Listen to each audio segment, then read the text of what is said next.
Greetings.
I have difficulty with the idea that, you're creating your wealth and you're sitting on the couch with your potato chips and you're waiting for someone to knock at the door with the big sign, you just won the sweepstakes.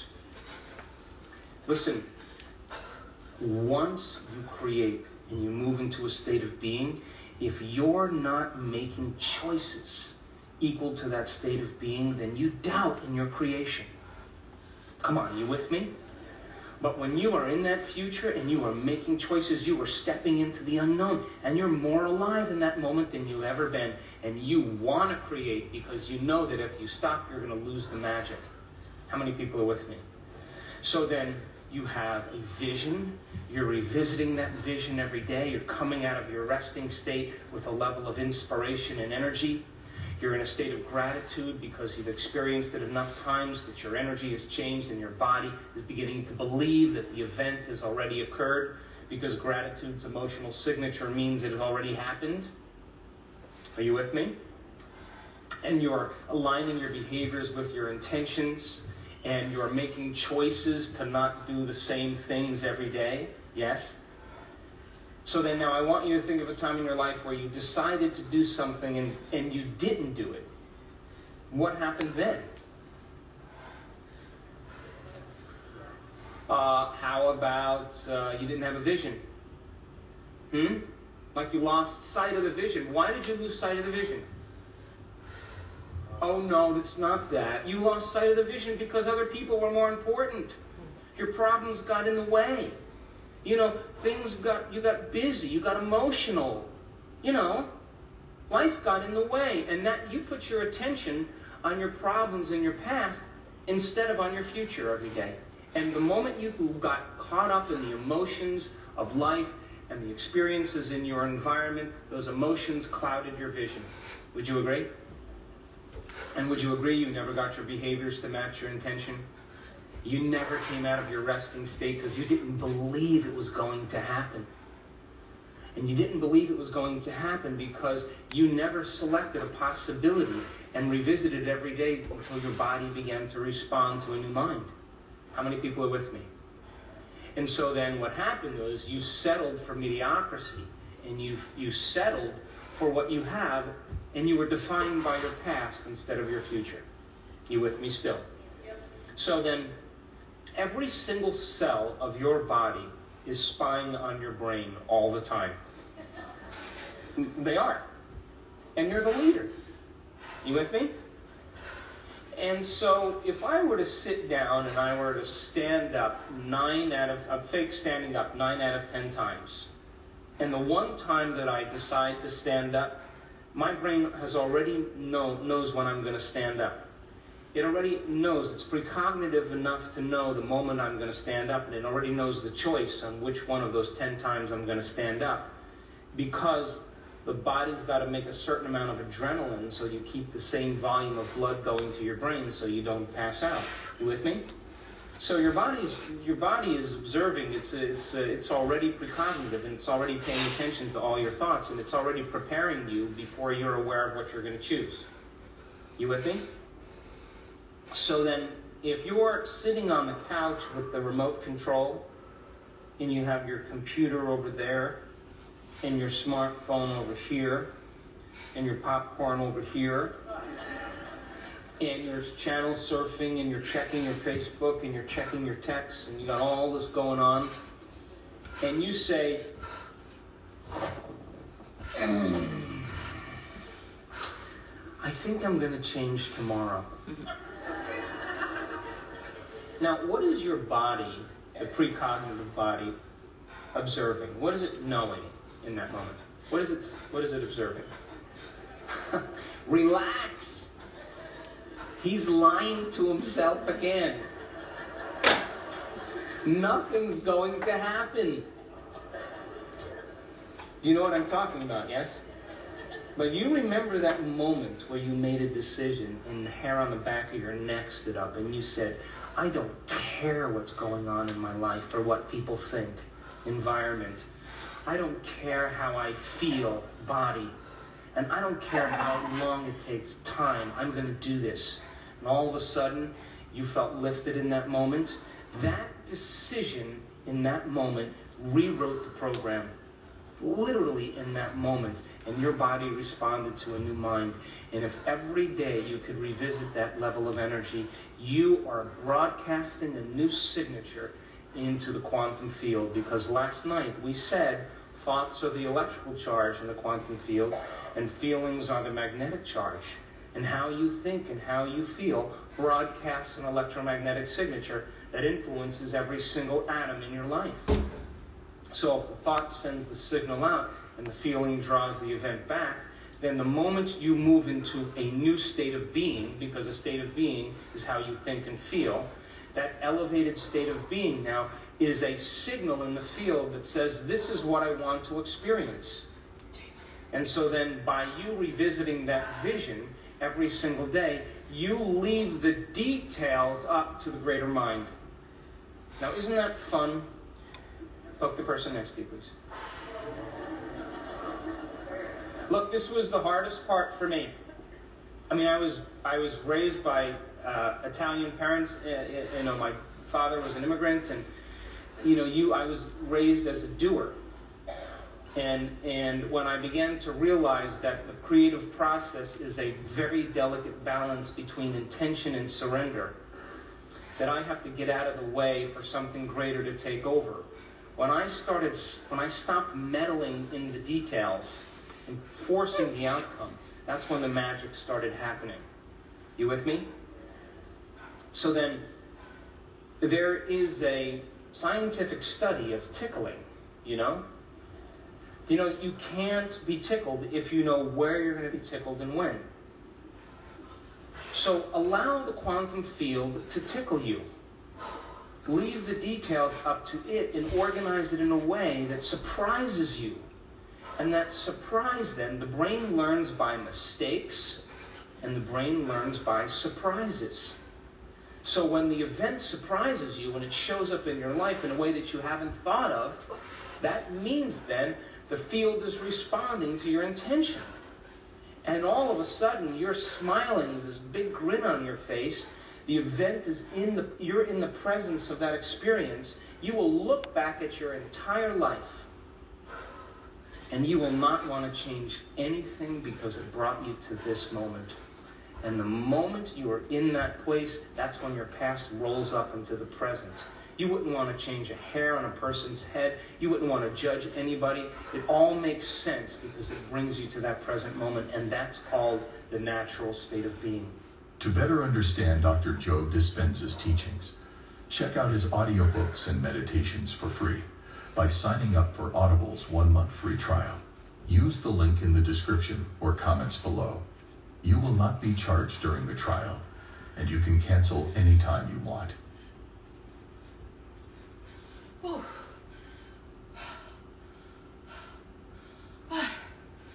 My moderate to severe plaque psoriasis, the burning, itching, the pain. Have some respect for yourself. You playing at the highest level, you playing at the highest conference. Act like it. We're getting ready to ride the stores.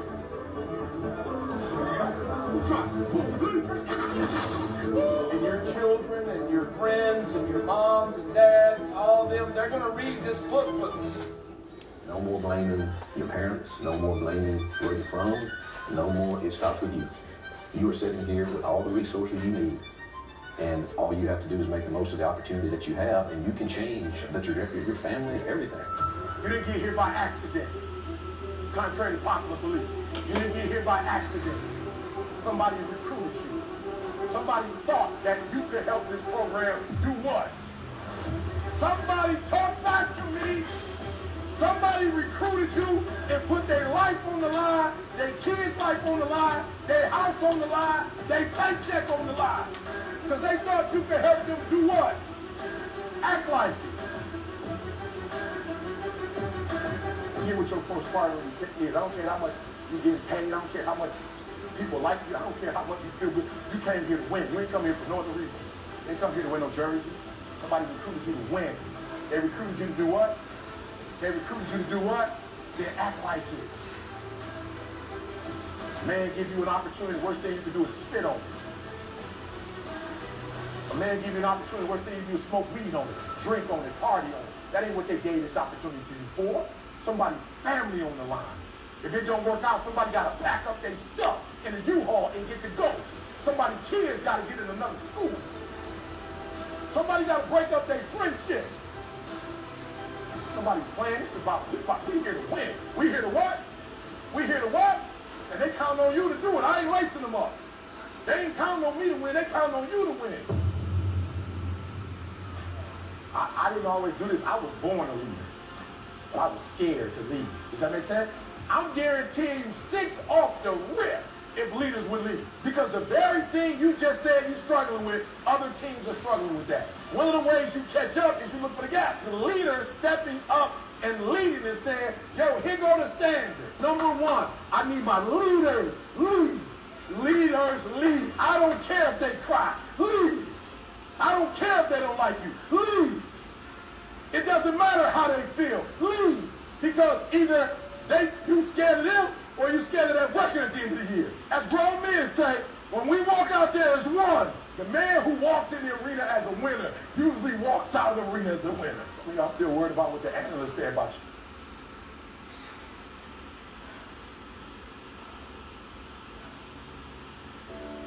They're known, you've experienced them, you have a neurological network in the brain, but you also have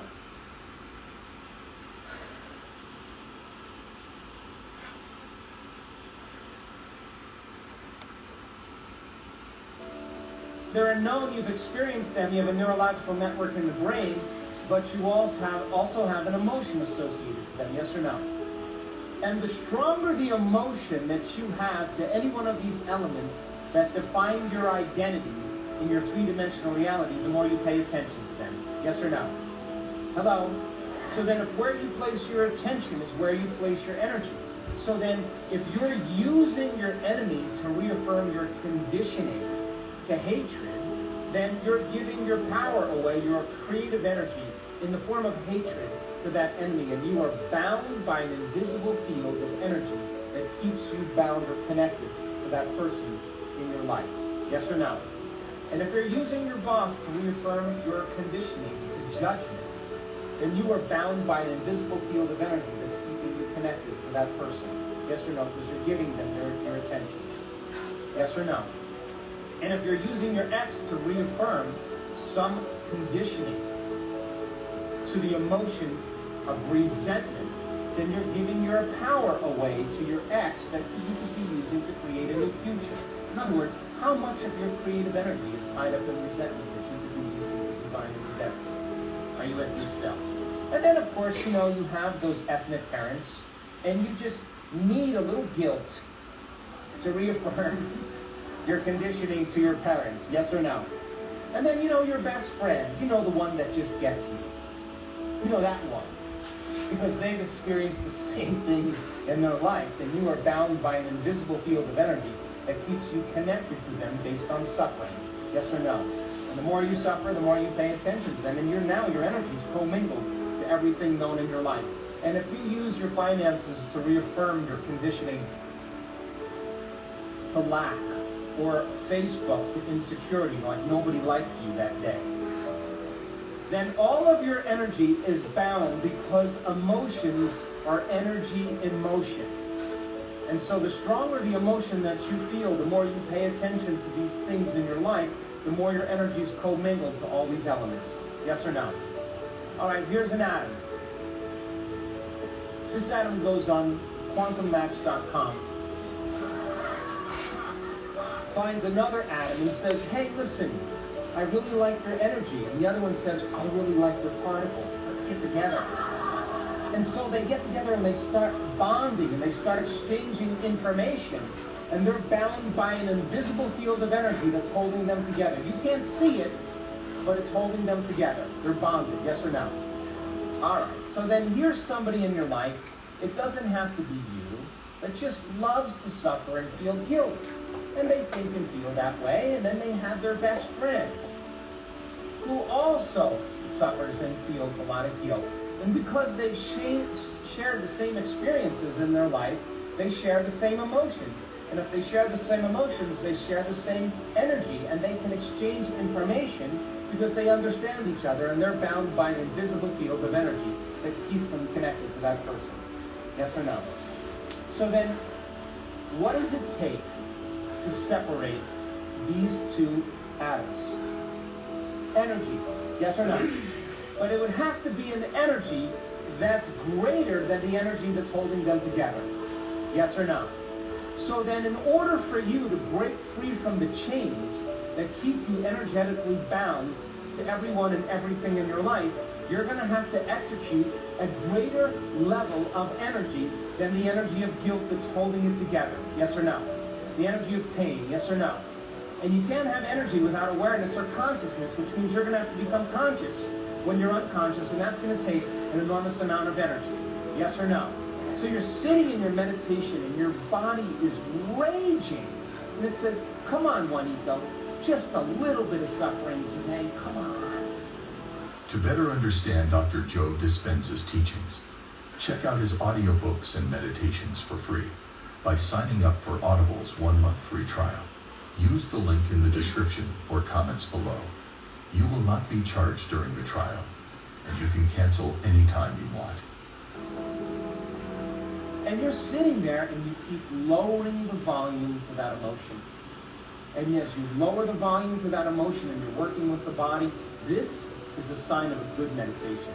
Because now you're coming up against the very aspect of yourself that's standing in the way between you and your future. The body is now rebelling. And you keep lowering the volume to that emotion. And if you keep doing it over and over again, you keep settling the body back down into the present moment, as you start overcoming that emotion, you're going to start taking your attention off your enemy, off your person in your life that you've been using to reaffirm that state, yes or no? And if you can stay with it long enough and keep lowering the volume to that emotion, you'll no longer be putting your attention on that person. And you'll begin to break those energetic bonds. And now you will call energy back to you. And all of a sudden, all the energy that you use for hatred is now coming back into your field.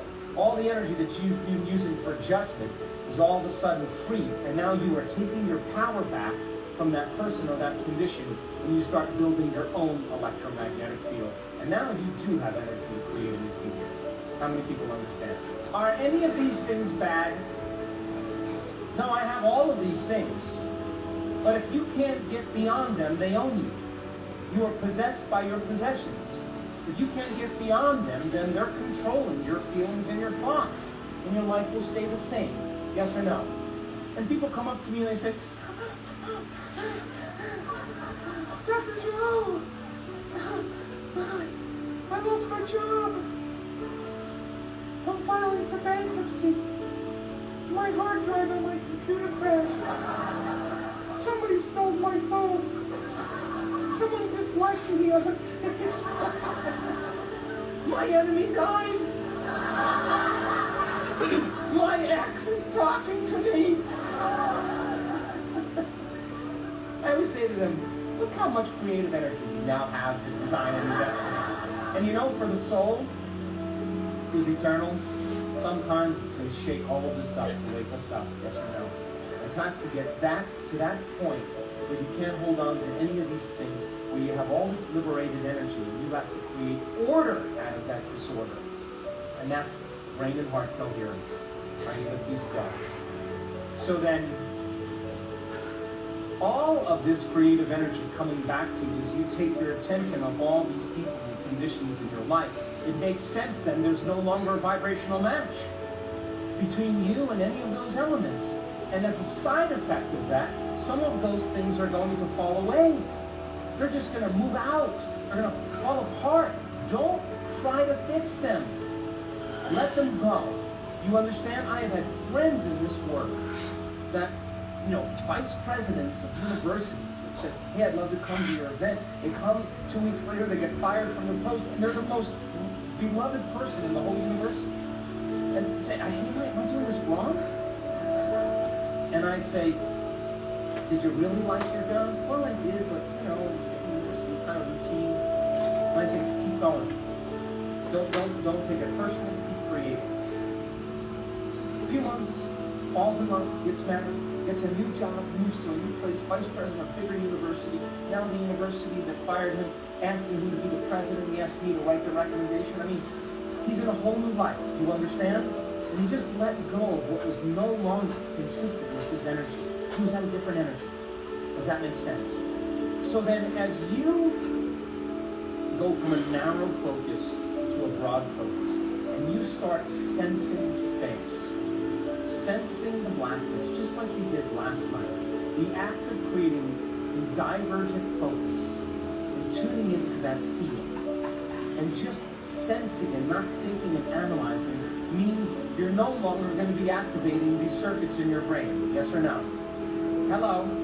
And if you're no longer activating those circuits in the brain, our research shows that the neocortex literally lights go out, and energy moves right into the limbic brain, right into the autonomic nervous system. And the autonomic nervous system's job is to create order. And the moment you forget about yourself, and you become nobody, no one, no thing, no where, and no time, that is the moment you've taken all of your attention off of everything known in this three-dimensional reality. Yes or no?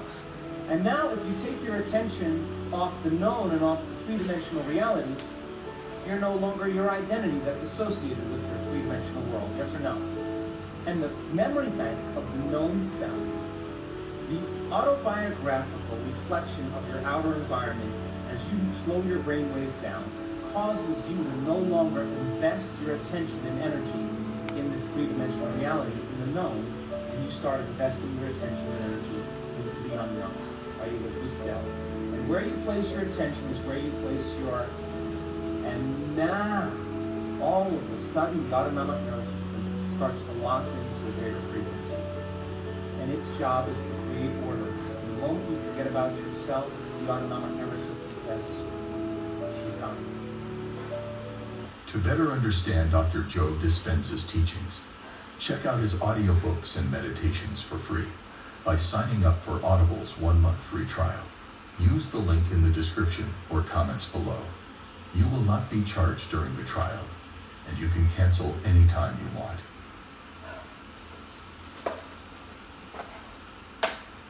Hey, what's new? Now that is a very deep philosophical question. If pain become electrically activated, if we then put our full awareness on something other.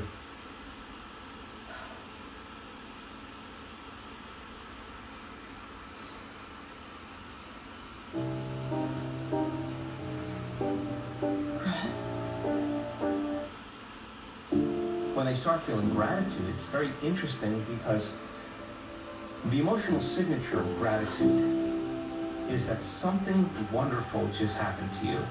Something favorable is happening to you, right? So you've just received something, or you're receiving something, you say thank you. So gratitude is the ultimate state of receiving emotionally.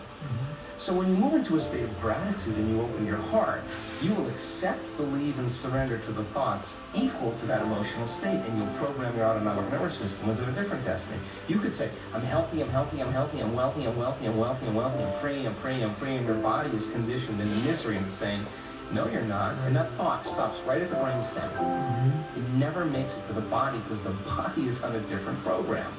So then, well, the person starts trading that and they start opening their heart, well, their immune system gets stronger by 50%. 50% in 3 days, they start making immunoglobulins. Their body's natural defense against viruses and bacteria. 50%, not a little bit, a lot. That's one study. And so trading that, telling the body it's in the environment where it already happened. And so that's when the miracles start happening. That's when people say, I'm not doing anything. Well, of course you're not. You don't have to. So then, last point about this, because it's so important that people understand that most people are creating matter to matter. So the more you live by the hormones of stress, the more altered you are inside of you. The rush of those adrenal chemicals narrows your focus. The senses are heightened and we become materialists. And now all of our attention is on our bodies, on our environment, and on time, and now we're lost in the VR machine of three-dimensional reality. Everything appears as separate. So I'm here and you're there, and there's space and time between us. And there's me here and there's my dreams. I place them way out there in the future. Why do I place them out there? Because I'm estimating how much I have to work to get that house, to get that car, how much I have to save, how much overtime I have to work, what things do I have to do, how do I have to cheat, rob, steal, lie, whatever I have to do to get it, right? That's matter trying to change matter. And so when it doesn't happen, we feel more separation, we try harder, we force, all that stuff. Told myself I wanted to be done by 7. Creating from the 7 on the dot. matter. I'm so proud of myself. You have to take all of your attention of your body, all of your attention of all the people in your life, all your attention of all the objects and things, all the places. Have a beautiful Thursday. And become nobody. I'll see you tomorrow. Nowhere, no time. Give thanks. If you're not in